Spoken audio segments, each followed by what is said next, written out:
Obrigado, deputado Carlos Cabral, demais deputados. É um prazer estar aqui com os senhores, né, nessa nova modalidade, como foi dito. Essa pandemia ela veio de fato para quebrar paradigmas, tirar a gente do que é habitual, né, e trazer alguns ensinamentos também, né. Eu acho que nós temos tudo para sairmos maiores e melhores como pessoas, inclusive, né, dessa pandemia. Eu vou tentar ser o mais objetivo possível em relação à prestação de conta. Eu não sei se alguém da técnica e da Assembleia já subiu, se puder projetar. Sim, vai ser projetado aqui, secretário. Tá, então eu vou fazer a prestação de contas do último quadrimestre, conjuntamente com o primeiro quadrimestre deste ano, e na sequência também, na mesma apresentação, já tem algumas coisas relacionadas à Covid-19 e aquilo que não for contemplado, né, em relação à Covid-19 ou qualquer outro tema, eu me coloco à inteira disposição dos senhores deputados, né, para poder fazer a efetiva elucidação, tirar dúvida, ouvir, inclusive, sugestões também e dar a devida satisfação para esta casa, né, que é um poder, uma das atribuições, sem dúvida, é fazer a fiscalização, né, do trabalho do executivo, ok? Vamos lá, então.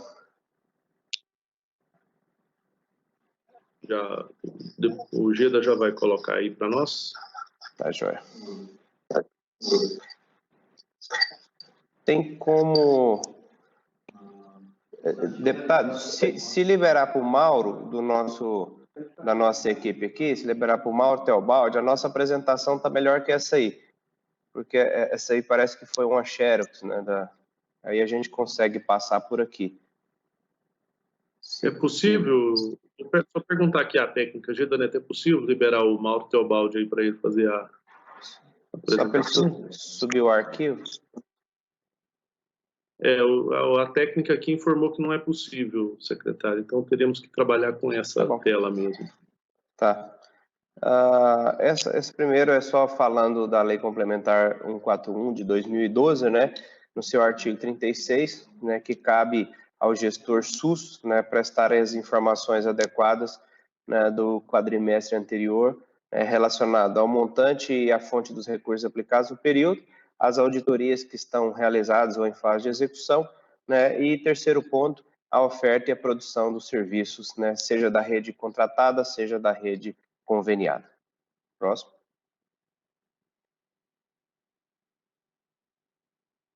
Geda. O ano passado, nós fechamos o ano com a vinculação de 12,95%, né? Desculpa, 12,35%, ou seja, uma vinculação, né, cumprindo aí o duodécimo, né? Esse ano, no primeiro quadrimestre, já tínhamos atingindo 11,95%, só uma comparação rápida em relação ao primeiro quadrimestre do ano passado. O primeiro quadrimestre do ano passado a gente estava na casa dos 8%, né? Como esse ano começou muito acelerado e também com essa novidade aí da pandemia, né, nós tivemos já quase o duodécimo. Lembrando que o duodécimo é em cima da receita bruta, né, do Estado, e a receita bruta do Estado diminuiu, salvo engano, a algo em torno de 400 e poucos milhões, como a doutora Cristiane Schmidt, secretária Cristiane da Economia, apresentou na semana anterior. Próximo. Em relação às auditorias realizadas, o lado direito está o último quadrimestre de 2019 e o lado esquerdo está desse ano. O ano passado, nós fizemos, no último quadrimestre, 19 auditorias e encerrou o quadrimestre em execução 27. Esse ano, no primeiro quadrimestre, a gente já potencializou essas auditorias, mesmo porque uma preocupação grande nossa tem sido com essa questão da pandemia, de fazer as nossas auditorias quase em tempo real e também prestar conta para tanto o Tribunal de Contas como acompanhamento do Ministério Público também em tempo real. Então, nós já aumentamos, né? O que nós temos nesse momento realizadas foram 50 no primeiro quadrimestre e tem 46 em execução. Próximo. Temos a execução orçamentária vinculada à Covid-19, que podem observar que do valor autorizado de 351 milhões, né, tem um saldo de declaração 229, empenhado 186, somando tudo dá um total de 766 milhões. Disso, nós temos um valor significativo de recurso federal, né, de custeio, né, nós temos aí o valor autorizado de 193 milhões, é de recurso federal. Nós temos feito, deputado e Carlos Cabral, um esforço grande em relação à utilização de verba federal nas nossas ações de custeio, porque nós sabemos que o Estado ele está arrecadando menos, né? Então o que a gente puder utilizar de verba federal, nós vamos utilizar, né? Por mais que seja uma verba carimbada, mas não tem problema nenhum, né? A gente só obedece o carimbo e executa. Próximo. O ano passado nós fizemos uma série de convênios, né, sobretudo com as santas casas, né, que são filantrópicos, né, sem fins lucrativos. A Santa Casa de Misericórdia de Catalão, que inicialmente começou com 500 mil, depois ampliou para 800 mil reais, lá fornecendo leito de UTI e também cirurgias eletivas. A Santa Casa de Anápolis começou com 500, ampliou para 600, com leitos de UTI e também cirurgias eletivas. Hospital Padre Tiago, em Jataí, 937, com leitos de UTI, consultas, cirurgias oncológicas e sessões de quimioterapia, foi o primeiro passo de descentralização do tratamento oncológico no nosso estado. Próximo. O Hospital Araújo Jorge, nós fizemos, que é de Goiânia, né? Estava sem convênio com o Estado, nós fizemos um convênio também, incrementando, né, a receita daquela unidade, que hoje serve praticamente como um hospital estadual oncológico, apesar de ele não ser nosso, né, era justo e necessário fazer esse convênio. Também fizemos com o Hospital São Pedro de Alcântara, né, ali na região do Rio Vermelho, 838 mil reais, são 10 leitos de UTI e também cirurgias eletivas. O hospital lá de Ceres, com 4 leitos de UTI, esse aí é um complemento, né, de leitos que eram SUS, nós habilitamos no Ministério e fizemos um complemento. Próximo. Existe também um convênio com o Hospital de Alvorada do Norte, e hospital de 100 mil reais, o Hospital Nasser Fayah, em Catalão, que nos ajuda muito tanto com leitos de UTI, como também com cirurgias e cateterismo, cirurgias cardíacas também. A Santa Casa de Buriti Alegre, um convênio menor, dada a estrutura. Santa Casa de Goiânia, com um convênio que também nos ajuda muito, são 2 milhões de reais mês, com consultas e exames, sobretudo na área de urologia cardiovascular, aquelas cirurgias mais complexas de aneurisma, de prótese cardíaca e vascular, tem sido feito lá e também tem nos ajudado com leito de UTI. Então, observem que praticamente todas as regiões foram contempladas, né? Região Sudeste, Pirineu, Sudeste 2, a Central, Rio Vermelho, a Norte, a Estrada de Ferro, a região Sul e a região Central também, não abandonando jamais aquela ideia de descentralizarmos o serviço e estruturarmos a regionalização. Tem alguns indicadores aí, no próximo slide, relacionado aos casos de dengue. Nós buscamos no ano passado notificar tudo que tinha qualquer suspeita de dengue para não haver nenhum tipo de subnotificação. Felizmente, os casos confirmados em relação aos casos notificados eram 47% a menos, né? Este ano, como se trata apenas do primeiro quadrimestre, temos 59 mil casos notificados, desses 34 mil foram confirmados. Se mantivermos com esse mesmo número, provavelmente no final do ano nós teremos um número de casos semelhante ao que tivemos ao ano passado. Ou seja, além do desafio da Covid, o desafio da dengue persiste. As demais doenças não podem ser esquecidas. Tem, próximo slide, alguns indicadores que são bastante importantes para nós, que nós temos monitorado, que é a porcentagem de internações com condições sensíveis à atenção básica, né? Observo que no final do ano diminuiu bastante para 25%, né, dessas internações, ou seja, a atenção básica no estado, ela foi um pouco mais efetiva.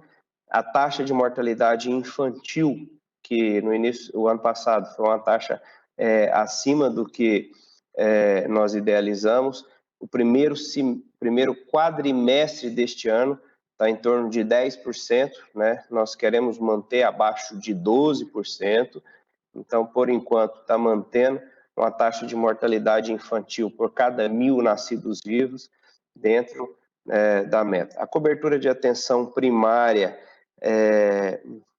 da atenção básica no estado como um todo, está acima de 70%, né, 73%. O ideal é que fique, de fato, acima de 70%. A razão de mamografia nas mulheres de 50 a 69 anos, no primeiro quadrimestre deste ano, apesar de a gente estar com uma estrutura até melhor, como no início, depois que começou a pandemia, nós suspendemos os procedimentos eletivos que eram que no momento inicial consumiria bastante EPI, a razão diminuiu. Nós já retomamos a atividade lá da Policlínica de Posse, lembrando que a Policlínica de Posse, além do mamógrafo que existe, ela tem uma carreta também que voltou à sua normalidade. Então, nós imaginamos que ao longo do ano recuperaremos este número. As despesas empenhadas com a saúde, né, com fonte do Tesouro, próximo, fonte de Tesouro, a sua grande maioria, 57,79%, estão relacionadas à assistência hospitalar e ambulatorial, ou seja, a média e alta complexidade é o que tem feito que o Estado mais gaste na saúde, que é algo esperado, de fato, tendo em vista que os procedimentos mais complexos são mais caros realmente. E isso é atribuição do Estado e não dos municípios. Por isso que a atenção básica, aquele 3,2 que a gente passa para os municípios, representa, comparando com o hospital, bem menos. As despesas acumuladas, isso foi do último quadrimestre do ano passado. O próximo gráfico evidencia muito o momento que estamos vivendo. A despesa gasta com hospitais, assistência hospitalar, sobretudo UTI, gira em torno de 78%. Ao longo do ano é provável que isso diminua, né? Na verdade, não é que diminui o valor absoluto cresce. A proporcionalidade que deve diminuir, porque nós esperamos que no segundo semestre, se Deus quiser, a pandemia arrefeça e todas as atividades ambulatoriais voltem à sua normalidade, de forma que proporcionalmente também gastemos com atividade ambulatorial e não só com a grande maioria com internação.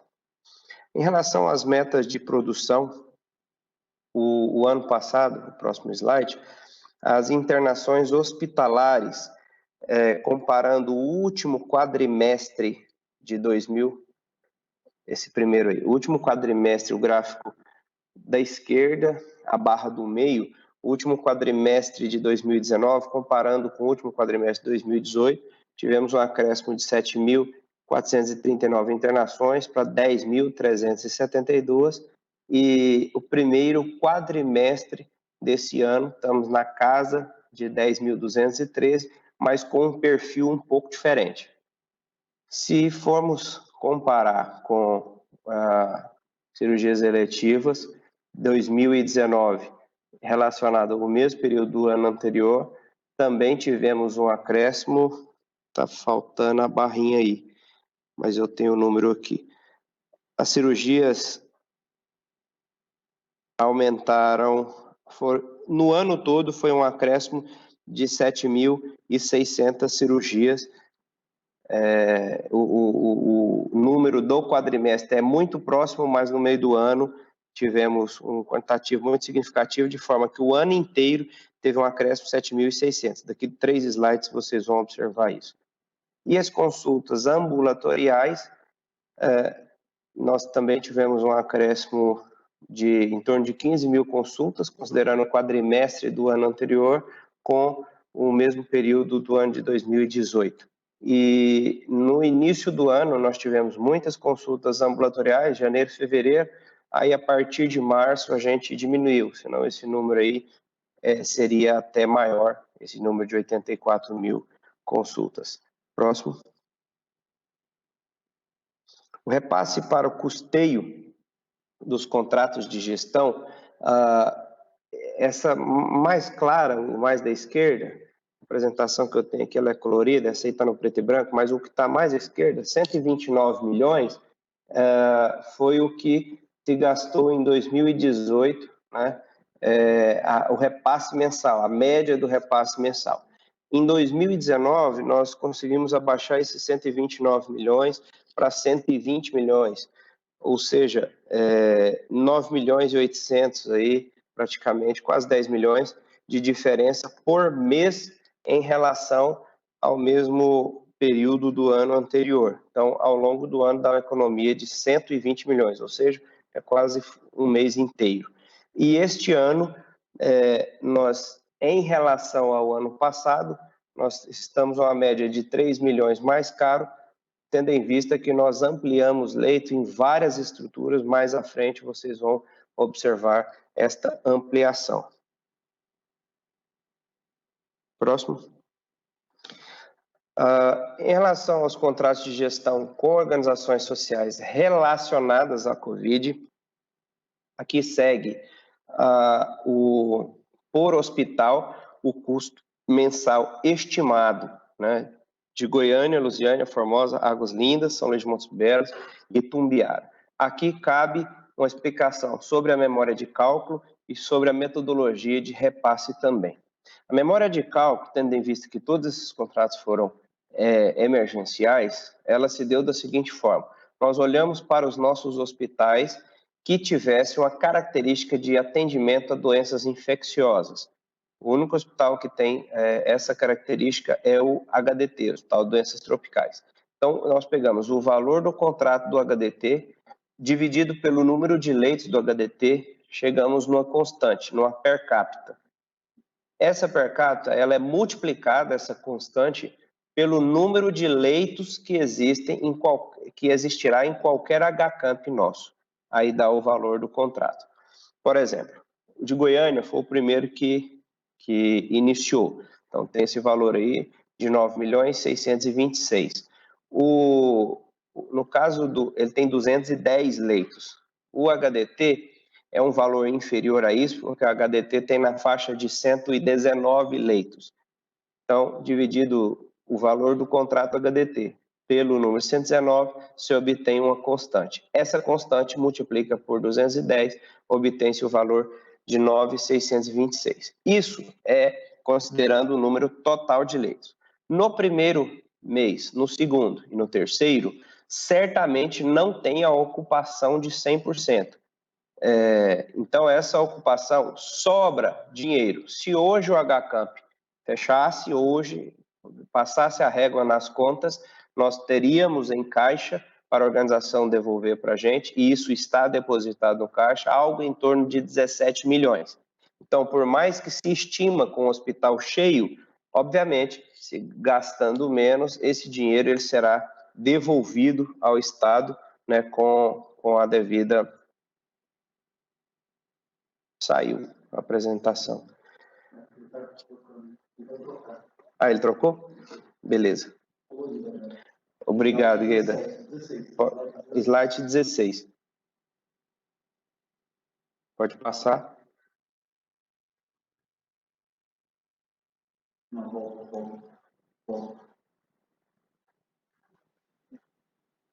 Slide 16. Para mim está fixo, num determinado slide aqui. Ok, atualizou. Obrigado. Então, essa é a estimativa, né, de custeio mensal.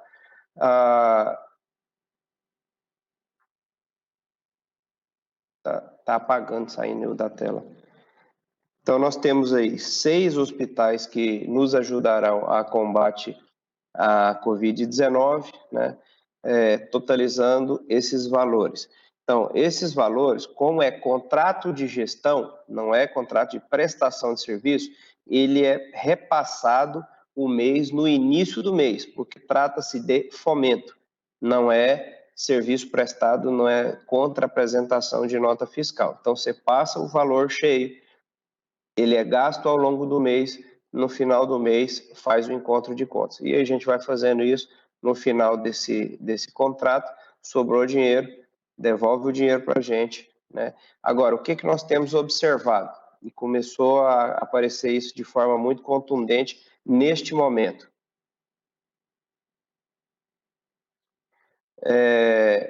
Que, por exemplo, o HCamp, no início, o HCamp Goiânia, ele tinha uma taxa de ocupação baixa e tinha um certo número de insumo. Nesse momento, vocês já devem ter observado pela imprensa que nós aumentamos significativamente o número de leitos. O número de leitos previsto de UTI era 70, nós chegamos na sua totalidade e nós também estamos tendo extrema dificuldade em gastar, em comprar insumos. Por exemplo, se a gente fosse só para título de exemplificação, se nós formos gastar com Propofol pelo preço atual e sedar o paciente com Propofol, por dia gastaria só com Propofol algo em torno de R$2.000 na diária. Então, o que se economiza nos 3 primeiros meses, certamente pela dificuldade, tanto pela lotação quanto pelo preço que a gente tem encontrado no mercado, é algo que é mais ou menos compensatório. E no final das contas, se sobrar dinheiro, em algumas unidades é provável que sobre, sim, esse dinheiro é devolvido. Pode passar o próximo. A produção hospitalar, vou acelerar um pouquinho que meu tempo está encurtando aqui, de cirurgias, como eu havia dito, aumentou 7.600 cirurgias, considerando o mesmo período, internações em torno de 12%, considerando o mesmo período, atendimentos ambulatoriais 15%, considerando o mesmo período. Próximo. Aí, no próximo slide, ficam evidenciadas as cirurgias, né, de janeiro e março de 2018, 19 e 20, para efeito de comparação. Nós observamos que 2019, no mesmo período, tivemos um acréscimo e as consultas ambulatoriais da mesma forma e as internações e saídas hospitalares da mesma forma. Próximo. O próximo quadro é em relação à situação das obras. Nós estamos com obras ativas, que retomamos a sua construção para a conclusão. Lá em Uruaçu, né, naquele hospital lá que vai servir a região norte, em torno de 240 leitos. Na Policlínica de Formosa, está muito pequeno, mas eu vou falando. Na Policlínica de Formosa, na Policlínica de Cidade de Goiás, na Policlínica de São Luís de Montes Belos. A Policlínica de Goianésia e a de Quirinópolis, elas estão finalizadas, carecendo de pequenos detalhes para que ela possa ser implantada, que dada a Covid-19, nós não implantamos ainda, porque há uma recomendação, tanto do CFM quanto do CRM, que as atividades ambulatoriais, neste momento, elas não sejam estimuladas. Águas Lindas, que é aquele hospital que está pendente de construção, nós chegamos a retomar a obra dele em agosto do ano passado, a empresa não tinha capacidade de tocar a obra, né, fazia medições pequenas de 200 em 200 mil reais, né, foi feito o distrato, está sendo feito o distrato, foi feita uma nova licitação que deve vencer o prazo, que o edital ficou no ar ao longo desse mês. Depois de amanhã, dia 26, nós temos 7 ou 8 empresas, né, Mauro, que estão participando, né, para concluir aquele hospital. A previsão, assim que retomar, é em torno de 6 meses para fazer a conclusão. Próximo. Tivemos, o ano passado, um número significativo de cursos, né, oferecidos para qualificação profissional. Esse ano diminuiu o quantitativo, considerando quadrimestre por quadrimestre, em razão óbvia, né, da pandemia. Não são todos os cursos que a gente consegue fazer no sistema EAD. O próximo slide ele é muito significante para a gente, que é o mapa de leitos de UTI no estado. No início, pode passar o próximo, no início do ano passado, início de 2019, próximo, no início de 2019, nós tínhamos 269 leitos de UTI nessas cidades que estão em azul. Pode voltar, acho que passou, é no mapa, Guedes. Nós tínhamos 269 leitos de UTI em Goiânia, Anápolis, Aparecida e Santa Helena, só onde que está de azulzinho. Isso é o que tinha de UTI. Do ano passado para esse ano, nós, além de alguns leitos também onde está azul, essas outras cidades que estão em verde, nós ou abrimos leito de UTI, ou habilitamos junto ao Ministério e credenciamos, ou entramos com um convênio de forma que ampliamos a capacidade dos leitos de 269 para 576. Neste momento, é 576 menos os de Tumbiara, que a gente vai abrir 10 na segunda-feira, menos os 11 de São Luís, que a gente deve abrir na próxima semana também. Então, os demais nós já abrimos. Então, observem que foi descentralizado o acesso à UTI. Antes da pandemia, a gente não tinha fila praticamente mais de paciente em UTI. Com a pandemia, né, esse cenário dificultou, mas eu imagino que isso fique como legado depois, exceto o de Águas Lindas, que não é um hospital que vai ficar depois, tendo em vista porque ele não é de alvenaria, os demais nós temos seguido rigorosamente o planejamento que havíamos feito no ano passado, né, para, ao longo da gestão do governador Ronaldo Caiado, abrirmos esses hospitais ou estadualizarmos. Como veio a pandemia, nós tivemos que acelerar muito isso, né, essas estadualizações, tanto que os senhores votaram no mês anterior, e eu agradeço a sensibilidade em relação a isso, o orçamento extraordinário de 351 milhões para poder custear todo esse suporte. Deputado Carlos, em relação à prestação de contas, finalizou. Daqui em diante, eu vou falar só de Covid. Então, tem duas opções. Ou eu falo de forma genérica dentro de entre 5 e 10 minutos e abro para pergunta, ou já abro para pergunta do jeito que o senhor quiser. Perfeito, secretário. Eu vou tomar a deliberação aqui sozinho, antecipadamente, e vou conceder ao senhor até 10 minutos para o senhor fazer as ponderações sobre a Covid-19, porque eu tenho certeza que vários deputados, inclusive a própria deputada Adriana, já me perguntou aqui se poderia fazer questionamentos com relação à Covid. Então, claro, eu vou facultar esse tempo de 10 minutos. O senhor acha que é suficiente? Certamente assim a gente antecipa algumas perguntas. Tá bom. Só vou fazer uma ressalva. Quando eu vou... Só, secretário, deixa eu só conceder uma questão de ordem aqui ao deputado Álvaro Guimarães, que me solicitou, e em seguida eu passo a palavra para Vossa Excelência. Deputado Álvaro, até 2 minutos para Vossa Excelência. Não, pode deixar para o final. Eu quero fazer um questionamento ao secretário a respeito do nosso hospital de campanha, que será depois Tá. Vou explicar, senhor. Mas pode deixar ele fazer as explicações, depois eu falo, viu, presidente? Perfeitamente. Muito obrigado, deputado. Então, secretário, eu concedo a Vossa Excelência 10 minutos para o senhor fazer a fala sobre a Covid e em seguida eu abro para as inscrições aos deputados que quiserem fazer os questionamentos.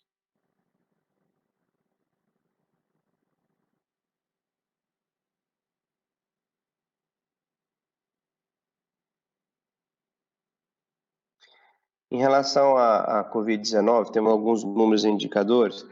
A gente começa pelo RT-PCR, né? Foram testados mais de 20 mil pessoas, sendo que a grande maioria com teste negativo, né? Em torno de 12.400 pessoas com teste negativo e com 7.800 com teste positivo. Isso no LACEN.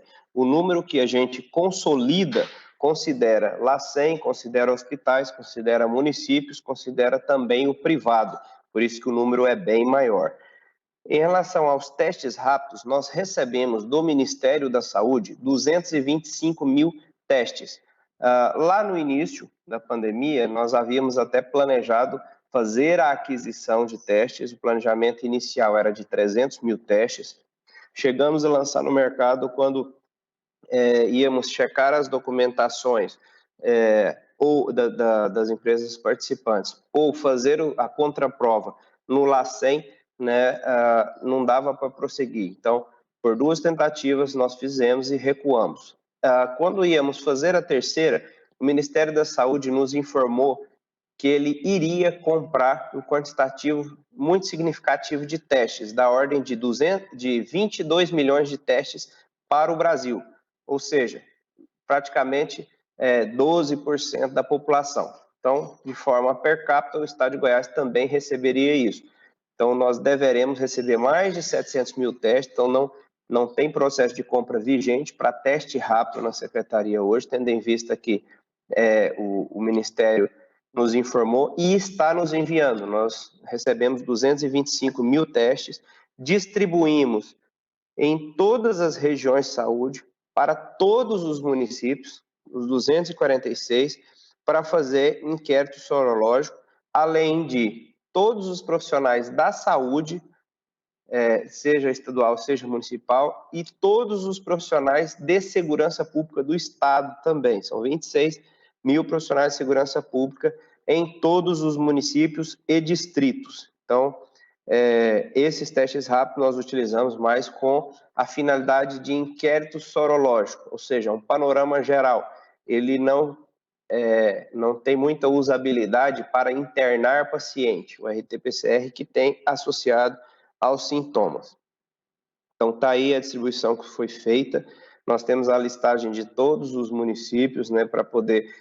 vale ressaltar, deputado Carlos Cabral e demais parlamentares, que essa divisão ela foi consensuada na CIB entre a Secretaria de Saúde e o COSEMES, né, que é o representante na CIB de todos os municípios. Então, essa distribuição nós temos feito sempre de forma consensuada com os municípios. Tem os dados atuais aí do coronavírus em Goiás, né, 2 slides adiante. Eu só faço uma ressalva, nós já estamos com mais números do que esses que estão aí, porque essa apresentação nós enviamos ontem à tarde, consolidamos esses dados às 15 horas de ontem à tarde. Então, nós temos um pouco mais de óbitos confirmados e de casos confirmados também, sendo que Goiânia e Rio Verde são as 2 cidades que mais têm número de casos confirmados no nosso estado, né? Foi de conhecimento público aquela questão que teve na BRF, lá em Rio Verde, né? E fizeram a testagem, a própria empresa fez, né? Então, temos também a região que tem um grande número, que é a região do entorno, a cidade de Aparecida e a cidade de Anápolis. São as 4 cidades, né, mais a região do entorno, que mais tem tido número de casos. Em relação ao isolamento social, né, hoje ele não existe, né, praticamente. Nós, no final de março, chegamos a um pico de em torno de 60% de isolamento. Naquele momento foi extremamente importante, significativo, que fez com que a nossa curva fosse achatada, diluída no tempo, de forma que pudéssemos ampliar todas as estruturas que nós ampliamos, né? E essa era a intenção. A proporção de profissionais de saúde que estão infectados são quase 10% já dos profissionais de saúde, né? Em torno de 9,3%, mas sem repercutir tanto em internações. Desses, o principal é técnico de enfermagem, depois enfermeiro, depois médico e os demais. Felizmente, não tem se convertido em internação. A nossa taxa de ocupação, essa que está no slide, também já está defasada. Nós estamos com a taxa de ocupação de UTI acima de 80%, de leitos de enfermaria. Nós ainda temos uma quantidade significativa, né, mais de 600 leitos de enfermaria, que, a depender da unidade, dá para converter em leito de UTI, desde que haja ventilador e monitor e equipe. São os 3 grandes limitantes. Neste exato momento, nós temos 12 ventiladores novos no nosso almoxerifado. Conversei há pouco com o assessor do ministro Eduardo Pazuello, que informou até o final dessa semana está nos enviando mais 40 ventiladores, sendo 30 de UTI e 10 de transporte. Então, essas unidades que nós prevemos a abertura delas na segunda-feira, né, no caso de Itumbiara, já temos os ventiladores para lá. Recebemos uma doação significativa para lá também de monitores e de camas elétricas. A unidade de São Luís também teremos os ventiladores e Formosa também. E ampliaremos os leitos ainda mais de UTI do HCamp Goiânia.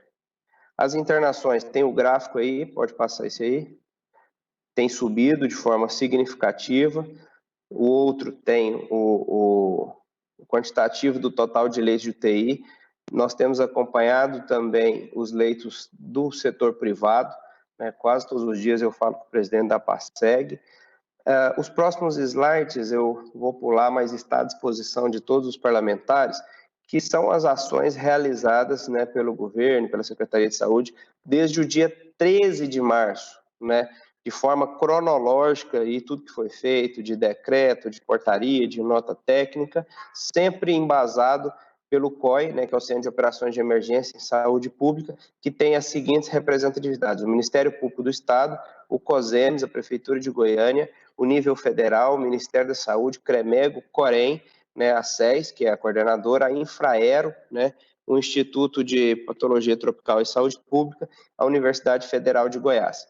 No próximo slide, nós temos um painel. Esse painel está disponível para a população toda. Desde o início, nós disponibilizamos para a população um painel Covid-19, que lá tem todos os leitos, tem todos os CID, né, Cadastro Internacional de Doenças, de óbitos. Esse painel aí está mostrando o monitoramento de equipamentos de proteção individual de todas as unidades nossas, com o quantitativo específico, né, dando total transparência. Até o momento, em nenhuma unidade nossa faltou EPI. Nós temos tido muita dificuldade no momento em relação a sedativos e relaxantes neuromusculares. Esses EPIs, vale ressaltar que nós tanto teve aquisição por parte dos hospitais, como também o Ministério da Saúde mandou, e também nós tivemos doações, né, de empresas, de outras instituições, para as quais nós somos extremamente gratos. Montamos a Central de Orientação em Saúde, a CORE, que é uma base nossa multiprofissional para telesaúde, né, monitoramento, né, de casos suspeitos, evitando que o paciente ou tenha necessidade do hospital, ou mesmo depois que ele saia do hospital, ele continue sendo monitorado. Recentemente, colocamos um tomógrafo novo no HDT, que era um calo, né, uma dificuldade na nossa gestão. Sempre arrumava um dia, ficava 3 estragado. Então, está com um tomógrafo novo. Colocamos um tomógrafo novo no APA também, né? O HCamp funciona com tomógrafo também à disposição, tendo em vista que COVID, imagem tomografia, né? Fizemos ampliações de unidades nossas mesmo. Pode passar. Isso aí é a vacinação da gripe que fizemos em parceria, né, com o Drive-Thru, fazendo a PRF. Ampliamos em Anápolis, ampliamos no GOL, né, Trindade não tinha, passou a ter, HCamp Goiânia não tinha, passou a ter, estadualização de todos os hospitais que foram votados, né, por essa Casa de Leis também, nos ajudando muito. Fizemos um convênio lá com Porangatu, para 24 leitos de UTI. A gestão lá ela é municipal, a gente deu equipamentos, deu a consultoria para a expertise da montagem e um convênio também em dinheiro, de mais de R$600 mil por mês. Tá aí todos os hospitais que a gente teve ações efetivas, né, nos próximos slides, eu não vou entrar em detalhe.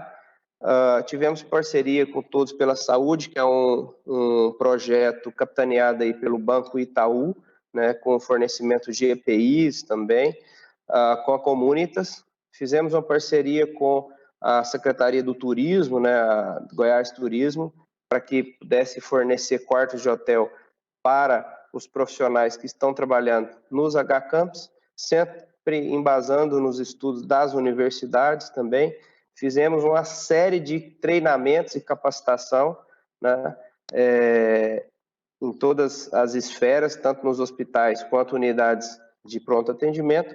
Fizemos parceria com a FG para recuperação de ventiladores e temos participado de diversos fóruns de debate, tanto no âmbito estadual quanto no âmbito federal. Importante ressaltar que desde a nossa primeira ação, nosso Ministério Público Estadual está acompanhando nossas ações. Em relação, por exemplo, ao H-Camp de Goiânia, foi criada uma comissão específica também pelo Tribunal de Contas, que diariamente nos acompanha e nos fiscaliza. Era isso, a priori, que eu tinha para falar. Eu me coloco à inteira disposição para elucidar qualquer dúvida daquilo que eu souber, e aquilo que eu não souber, eu corro atrás da informação para os senhores. Muito obrigado. Perfeito, secretário. Obrigado pela apresentação, é porque também se antecipado e trago o tema da Covid-19. Eu vou passar agora, a partir desse momento, aos questionamentos dos senhores deputados. Eu tenho 4 inscrições aqui por ordem de solicitação. Primeiro, a deputada Adriana Corsa.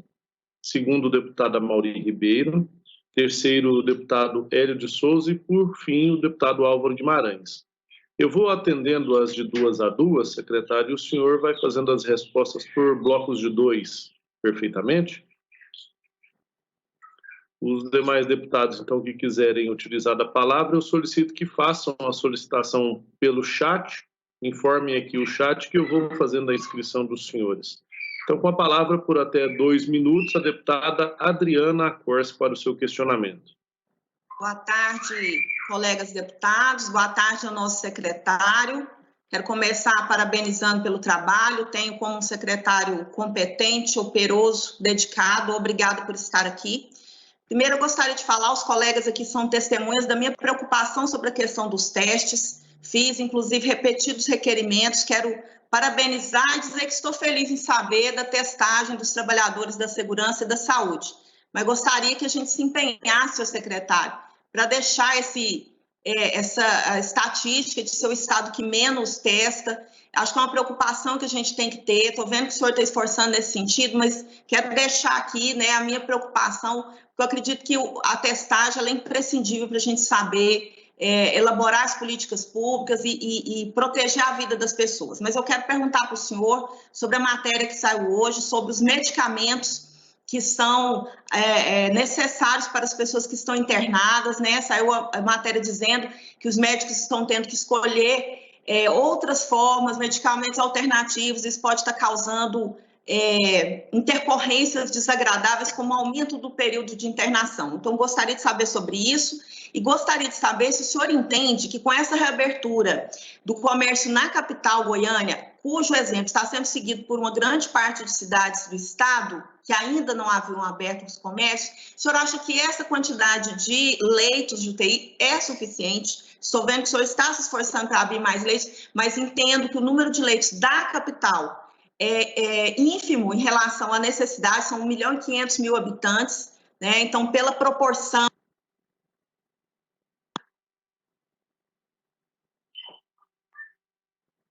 Acho que o sistema aqui está automático. Terminou, Carlos? Só 30 segundos. 30 segundos, Carlos? Perfeito. Secretário, se o senhor então... acha que é suficiente, se a gente tem que conversar isso com a prefeitura, o que tem que ser feito nesse sentido? Obrigada. Com a palavra para o seu questionamento, o deputado Amaury Ribeiro. por até 2 minutos. Deputados, é que eu não tenho o controle aqui do tempo, ele é feito pela técnica, então quando dá 2 minutos ela já é cortada automático. Deputada Mauri Ribeiro. Presidente, eu queria fazer uma ressalva aqui ao secretário. Boa tarde, secretário, mas é fora do assunto Covid. Então, como já deixou claro aí que o assunto é só Covid, a gente trata disso em outra situação. Não, o senhor pode ficar à vontade, deputado. O assunto não é só Covid, não, pode ficar à vontade. Não, então é um assunto de interesse de todos nós.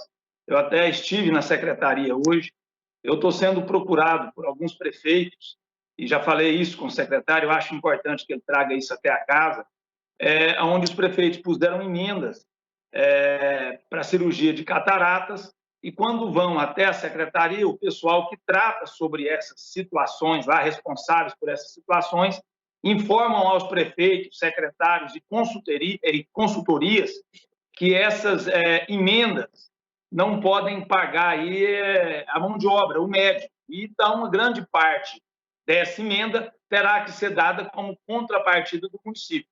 Eu hoje estive na secretaria, falei com o Evandro, ele, mais uma vez, explicou isso a alguns consultores de algumas prefeituras, e eu queria que o secretário confirmasse isso aqui para todos nós, que nenhum de nós aí vai perder suas emendas, porque elas não terão uso às prefeituras. E os prefeitos estão querendo trocar, né, a emenda por outra coisa, visto que vão ter que dar uma contrapartida muito grande. Era isso. Senhor secretário, um grande abraço. Perfeitamente, deputada Mauri. Secretário Ismael, conforme nós combinamos, eu vou passar a palavra para o senhor para responder as 2 primeiras inscrições e, em seguida, abro para mais 2 deputados e o senhor vai responder. Com a palavra, o secretário Ismael Alexandrino. Deputada Adriana Corsi, obrigado pelas palavras gentis, né? Elas servem como incentivo para a gente continuar lutando. Em relação à ampliação dos testes, nós temos feito todos os esforços, entendemos a importância disso e existe uma previsão de aproximadamente mais 500 mil testes até o final do ano, né? Para a gente ter uma real noção, né, de como a doença está se desenvolvendo. Só para que tenham noção, o inquérito sorológico ele é feito em 4 etapas. A gente espera um período X, em torno de 10 dias, depois faz outra etapa e outra etapa. Né? Então, deveremos, ao todo, testar um pouco mais de 10% da população. Esse é o nosso planejamento. Em relação, deputado, aos protocolos alternativos de medicamentos, deixa eu tentar explicar tecnicamente, mas sem ser muito robusto na explicação para que a senhora possa entender. Às vezes, na UTI, e UTI é a unidade que, na parte assistencial, eu sempre trabalhei, às vezes nós temos, por exemplo, vou dar um exemplo muito prático e vou citar o nome de medicação, mas eu vou citar o efeito. O midazolam é uma medicação que a gente usa para manter a sedação. Ele é um benzodiazepínico. O propofol é outra medicação que a gente também utiliza. Ambos são corretos para fazer a sedação. Só que o midazolam, quando a gente desliga a infusão, o paciente às vezes demora um pouco mais a acordar. O propofol, se a senhora desliga a infusão, ele acorda bem mais rápido. Então, a depender do caso, não existe um pacote que seja imutável em relação a isso, mas a depender do caso, existe o sedativo mais adequado para aquela medicação, para aquele paciente. E hoje em dia, nós temos drogas que são mais modernas, né? Quando você ceda o paciente, mas consegue ainda assim interagir com ele. Quando você desliga a sedação, ele acorda um pouco mais rápido. Então, de 5 anos para cá, essas drogas evoluíram bastante. Não que as drogas que existam, elas não sejam para isso. Elas são, mas às vezes ela está ainda num período... são drogas um pouco mais antigas. Tem o seu valor, sim, né? Mas elas não são as que têm o melhor desempenho. O que está acontecendo no mercado brasileiro? A grande parte dos sedativos e dos relaxantes neuromusculares a gente está encontrando dificuldade em adquirir. Então, nós temos feito protocolos combinados e alternativos, né, sem deixar de assistir o paciente, sem deixar de tirar a sua dor, sem deixar de dar o conforto da sedação, mas às vezes com drogas que talvez não são as de última geração, porque as de última geração elas estão absolutamente escassas. Deixa eu tentar fazer uma analogia com antibiótico. Antibiótico a gente está tendo bem menos problema, mais problema é sedativo mesmo. Mas a penicilina, quando foi descoberta, ela foi, né, um avanço absurdo. Só que depois da penicilina, hoje em dia, nós temos antibióticos que são mais modernos. Então, a gente opta por utilizar esses mais modernos. Mas, na falta dos modernos, a penicilina ainda tem o seu valor. Isso vale para o antibiótico, isso vale para os sedativos. Mas, de forma extremamente transparente, nós temos essa dificuldade, sim. É o que eu disse na reportagem que saiu. Todo paciente que precisou ser entubado, ele foi entubado e teve assistência. Todo paciente que precisou ser sedado, ele foi sedado e teve a sua assistência. Não ficamos sem essa assistência. No entanto, isso tem exigido muito de nós para criarmos esses protocolos alternativos, que é muito comum tanto na terapia intensiva quanto na área de anestesia. E para dirimir essa dificuldade, nós procuramos a OPAS através do CONAS, a Organização Pan-Americana de Saúde, que, por sua vez, se juntou ao Ministério da Saúde e atendeu a nossa reivindicação de fazer uma compra por eles, uma importação centralizada, né, que dentro de 7 a 10 dias.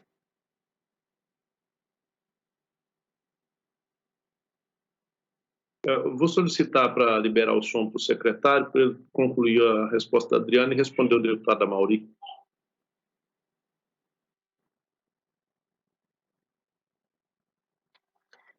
Então, nós fizemos uma sinalização positiva, né, que dentro de alguns poucos dias receberemos um quantitativo significativo dessas drogas.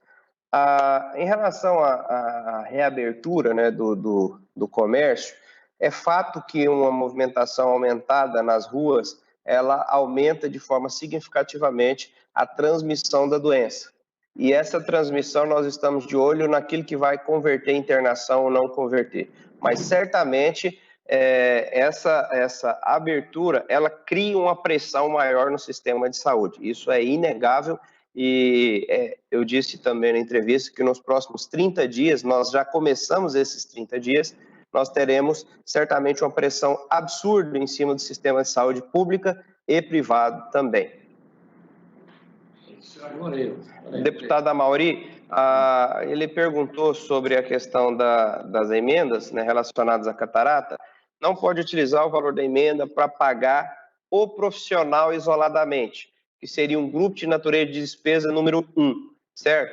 Mas, se quem for fornecer a catarata, fornecer o serviço, o pacote, sem discriminar qual profissional que vai fazer ou não, mas entregar o serviço de catarata pronta, aí você migra do grupo de natureza de despesa 1 para o grupo de natureza de despesa 3, e aí sim pode utilizar essa verba como custeio, né, da emenda parlamentar.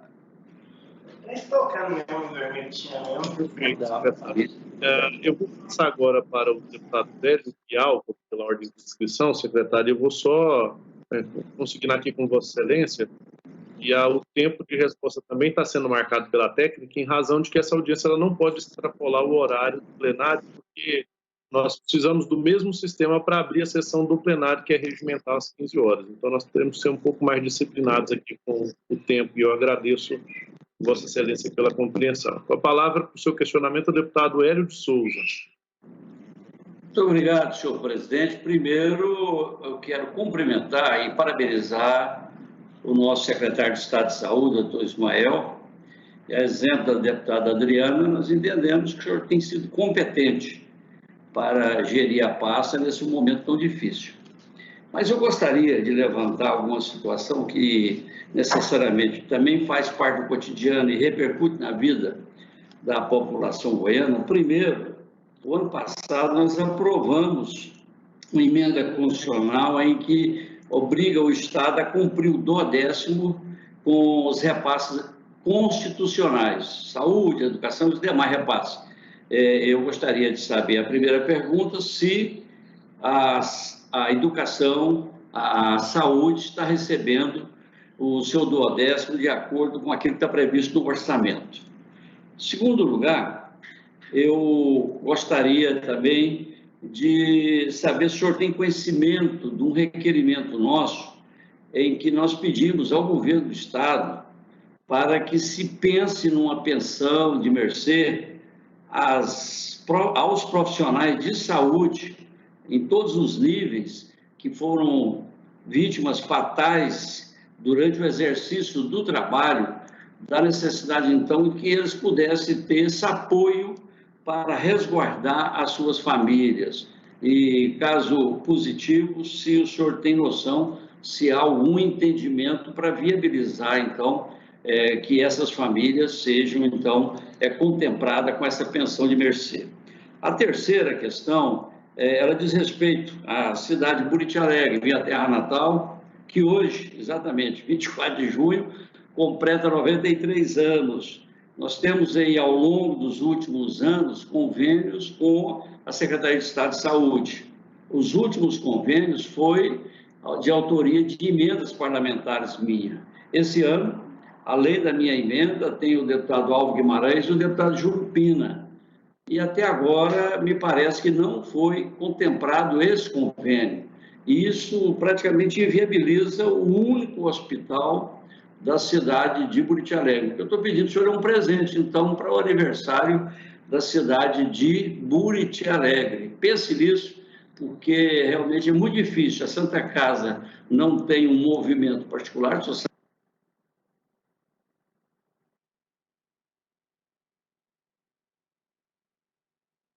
O tempo de Vossa Excelência finalizou, deputado, então acho que foi concluído. Vou passar aqui a pergunta do deputado Álvaro Guimarães. Senhor presidente, boa tarde. Boa tarde, secretário, demais colegas que aí estão. Secretário, primeiro é para te agradecer. A sua pessoa, quero agradecer muito o governador de Goiás, doutor Ronaldo Caiado. Vocês entenderam a necessidade que nós tínhamos aqui no sul de Goiás, em volta de Itumbiara, e com mais de 100 mil habitantes, a cidade de Itumbiara, existe mais de 350 mil habitantes.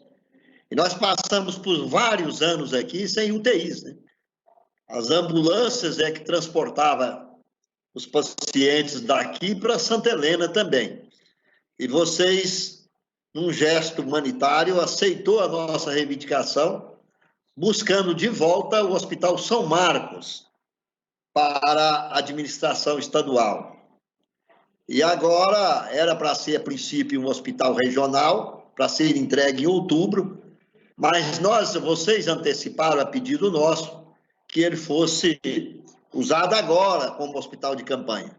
E agora, me parece que está tudo marcado para dia 29, a inauguração de 60 leitos e também de 10 UTIs.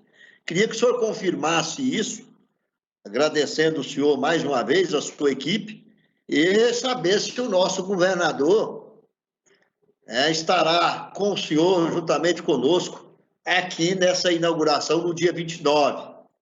No mais, é só pedir a Deus que te dê muita saúde, que a situação está complicada, não está fácil, né? O estado de Goiás é grande, são 7 milhões e 200 mil habitantes que estão precisando demais, né, da saúde e do apoio do governo e, é claro, do seu trabalho. Obrigado, senhor presidente. Perfeitamente, deputado. Eu passo a palavra para o doutor Ismael por até 4 minutos para a resposta aos 2 questionamentos. Obrigado, doutor Hélio, pelas palavras também de incentivo e reconhecimento.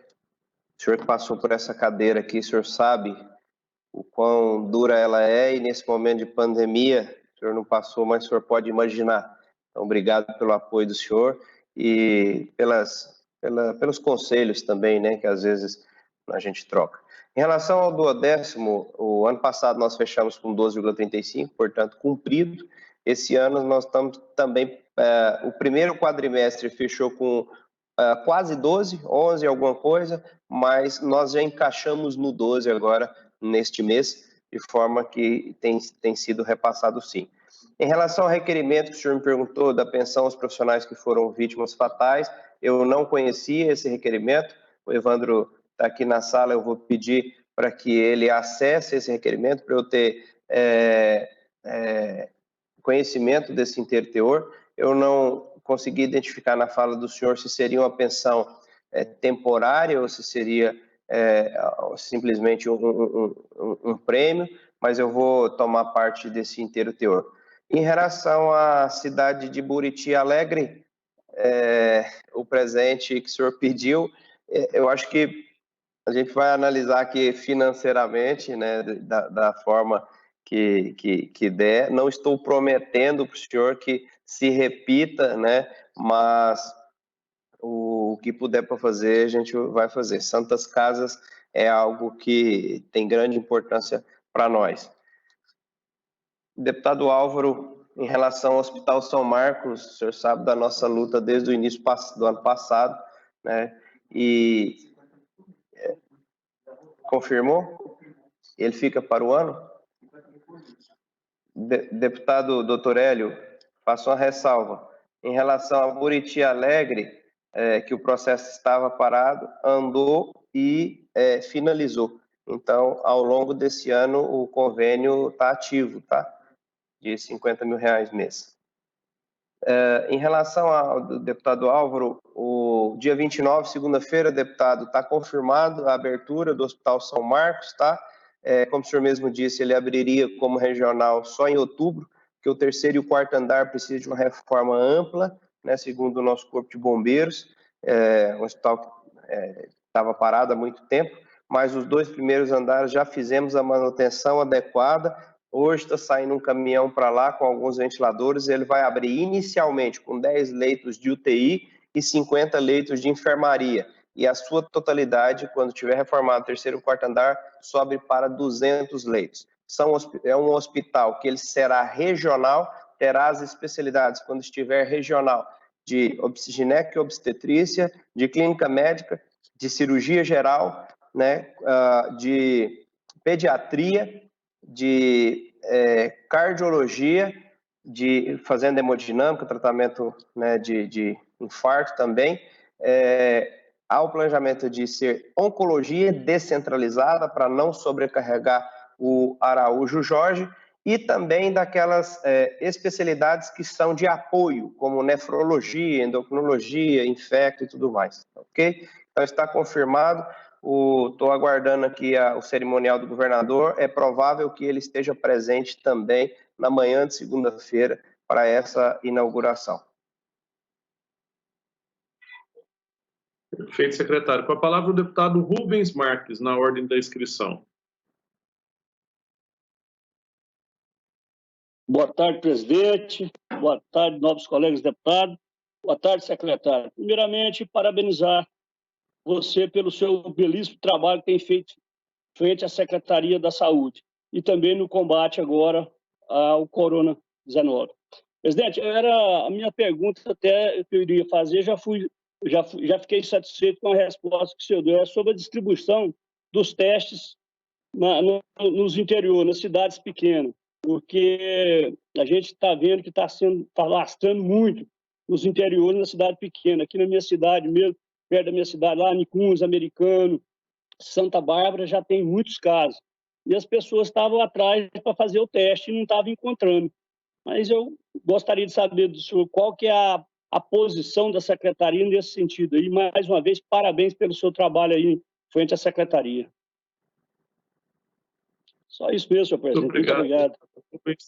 Obrigado pela colaboração com o tempo. Deputado Eduardo Prado.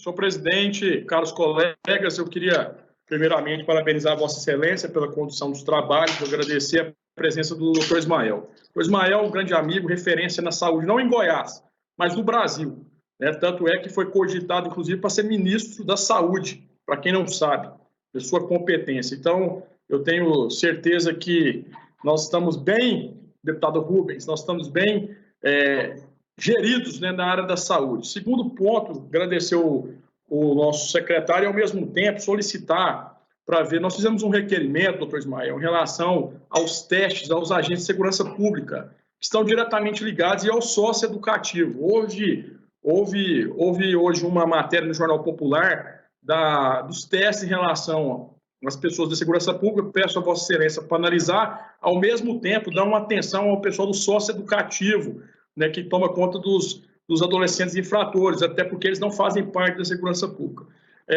Comentar também, agradeço ao deputado Hélio, que na cidade natal, Buriti Alegre, passei 50 mil, deputado, lá para Buriti Alegre, fui lá, tive 2 votos só lá, deputado Hélio, mas como eu sabia que Vossa Excelência é de lá, destinei, já foi pago, o deputado da oposição paga rápido, já foi paga a minha emenda já, Carlos Cabral, já está pago lá na conta da prefeitura, e eu agradeço ao nosso secretário também pelo convênio que nós solicitamos lá atrás também, né, quando ainda da base do governador Ronaldo Caiado, mas independente de base ou oposição, o que importa é a ligação de amor que nós temos com a sociedade do Estado de Goiás. Então, deputado ou secretário Ismael, parabenizando Vossa Excelência pelo trabalho e perguntar em relação a esses testes aí dos homens da segurança pública, do sócio educativo, e a questão também das emendas que nós apresentamos, as impositivas, se o senhor tem alguma... como é que está a situação das emendas impositivas, né? Se vão ser pagas, como é que está essa situação das emendas, se o senhor sabe que o governador Ronaldo Caiado tratou. Obrigado, deputado Carlos Cabral. Obrigado pelo carinho. Abraço. Muito obrigado, meu amigo, colega deputado Eduardo Prado. Eu passo a palavra ao secretário Ismael para a resposta aos 2 questionamentos.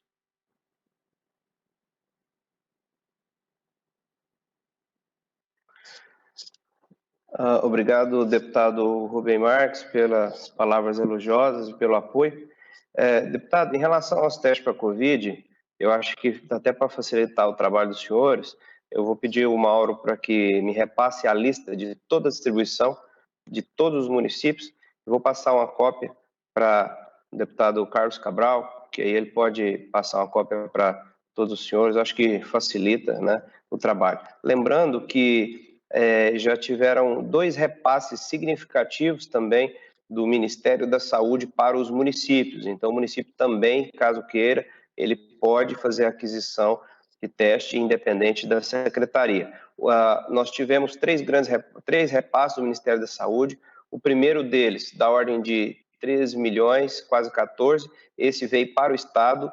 Depois teve um de 19, eu perguntei à presidente do COSEMES e aos representantes dos municípios como eles gostariam que fizesse a distribuição. Eles disseram que gostaria que fosse tudo para os municípios.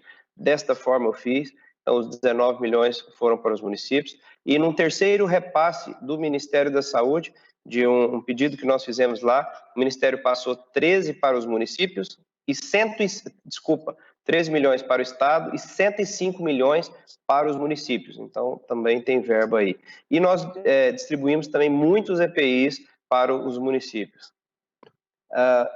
Deputado Eduardo Prado, o requerimento da segurança pública, então, pelo visto, foi atendido, né? Que nós fizemos uma distribuição no estado todo, nos 246 municípios e também nos distritos. Ao todo, considerando tudo, foi em torno de 26 mil testes, né? Sendo que foi englobado Polícia Militar, Polícia Civil, Polícia Científica, a prisional, Corpo de Bombeiros também, né? Tudo nesse bojo. O socioeducativo nos chegou a atenção agora, né? Esse pedido, de fato, ele não é segurança pública, ele é desenvolvimento social. Eu vou levar para o COI, como a gente tem discutido todas as deliberações, né? Eu acho importante essa pontuação do senhor.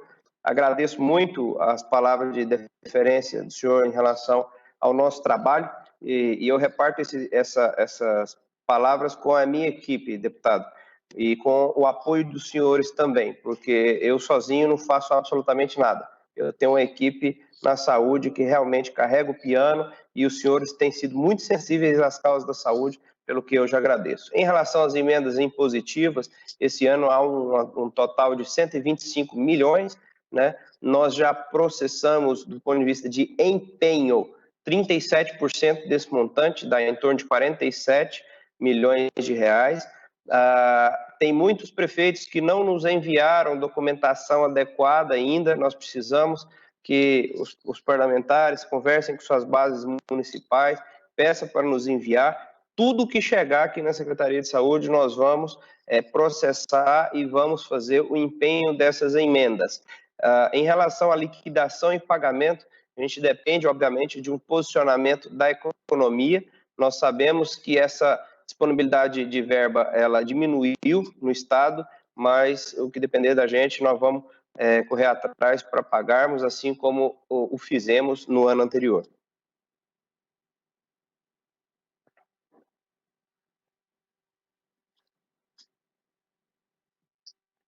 Perfeitamente, secretário. Muito obrigado pelas respostas das considerações. Secretário Ismael, como nós temos agora esse sistema virtual, nós não podemos extrapolar os horários de abertura do plenário, que é regimental, eu já não tendo mais nenhuma inscrição, eu quero passar a palavra para o senhor para as suas considerações finais nessa reunião. Desde logo agradecendo o senhor pela disposição, declarar aqui prestadas as contas do último quadrimestre de 2019 e do primeiro quadrimestre de 2020, declaro prestadas as contas. Mais uma vez agradeço o senhor pela disponibilidade, pela disposição de estar aqui para atender os questionamentos de todos os nossos amigos deputados e deputadas. Agradeço também toda a sua equipe, em nome do Evandro, que sempre nos atende muito bem, e assim sintam-se todas e todos abraçados. E eu quero passar a palavra para o senhor para as suas considerações finais. Muito obrigado pelo trabalho que o senhor vem fazendo à frente da Secretaria. Obrigado, deputado Carlos Cabral, pela excelente condução dessa audiência, dessa prestação de contas, a todos os demais parlamentares que participaram. Eu me coloco à inteira disposição dos senhores, como representante do povo, como também a toda a nossa população. Pode ter certeza que todos os nossos assessores aqui, como eu também, estou à disposição de verdade 24 horas por dia. Às vezes a gente não consegue atender um telefonema, mas eu retorno, coloco o pessoal para ligar, porque eu entendo essa importância e cada vida para a gente, ela vale, e a gente vai correr atrás de cuidar de cada cidadão goiano, indistintamente, de classe social, né, de forma mais equitativa possível. Em relação à Covid-19, eu faço um alerta aos senhores, né, que nos ajude, independente de decreto, eu tenho dito isso, o comportamento populacional, ele se espelha muito no comportamento das autoridades. Nós somos formadores de opinião, os senhores são formadores de opinião. Então, independente do decreto XYZ, de prefeitura, qualquer que seja, o nosso comportamento, ele diz muito, e nós precisamos ter a responsabilidade. Se estamos saturados de ficar em casa, se em algum momento tivermos que ir à rua, seja para o trabalho ou alguma compra, alguma aquisição, que façamos, né, de forma respeitando tanto as questões de higiene, de distanciamento e também o uso da máscara. Nós entramos nos 30 dias, certamente, mais críticos do ponto de vista de pressão da Covid-19 no sistema de saúde brasileiro, do sistema de saúde de Goiás, público e privado. Então, eu conto com a colaboração dos senhores nesse sentido, me coloco à inteira disposição, né, e podem ter certeza que eu vou buscar errar menos. Numa pandemia que ninguém passou por ela, certamente a gente erra, mas eu quero errar bem pouco, porque cada erro pode representar uma vida, e de forma bastante sensata, com o pé no chão, né, sem achar que é dono da verdade, eu me coloco à disposição dos senhores para ouvir e para apoiá-los em qualquer ação. Muito obrigado até o momento e que possamos passar por essa pandemia da forma menos traumática e menos deletéria possível. Que Deus abençoe todos vocês, né, nos seus trabalhos e as suas famílias e que os livre da Covid-19. Amém. Muito obrigado, secretário. Parabéns pelas palavras, parabéns pela postura, pela maneira como vem conduzindo a secretaria à frente desse momento desafiador de pandemia de Covid-19 aqui no nosso estado. A postura do senhor nos deixa muito felizes e o nosso estado engrandecido. Parabéns pelas palavras. Senhores deputados e deputadas, obrigado pela presença de todas as senhoras e senhores. Eu, agradecendo a presença, declaro encerrado Fala onde, senhor presidente? a sessão. Presidente, é só uma pergunta. Eu vou revogar o... É só uma pergunta, porque nós hoje tratamos dessa audiência pública para receber aí as informações e a aprovação. Vossa Excelência, como é que está? Porque me parece que as reuniões, essa será a última reunião ordinária antes do recesso.